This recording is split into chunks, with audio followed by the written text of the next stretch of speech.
qu'avec mon père, le voyageur, j'ai appris à regarder les hommes et la nature afin de comprendre la nature des hommes. Non, non, c'est cadeau, mon cher. Hey! Mais, monsieur, vous êtes malade, hein? En tout cas, l'argent, vous refusez. Monsieur le politicien au gros ventre, Vous êtes malade. ma conscience n'est pas à vendre. Comment puis-je espérer un changement si pour voter, je prends ton argent?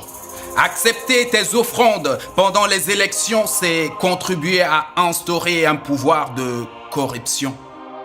Il paraît que pour un gouvernant corrupteur, un peuple corrompu n'a point de revendication.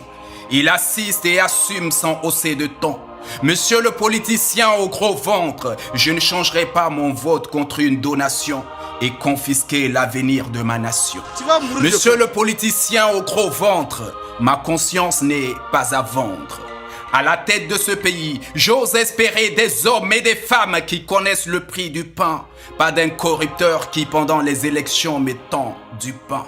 Je veux donner ma voix à ceux qui n'ignorent pas ma réalité et non à des hommes qui, seulement pendant les campagnes, s'intéressent à nos localités. Je veux des leaders, des visionnaires, pas ceux qui démarchent ma conscience. Je veux un homme ou une femme qui a une stratégie, des valeurs, des idées, une équipe, un programme, un projet de société et non un homme qui n'a que sa poche pour acheter nos voix.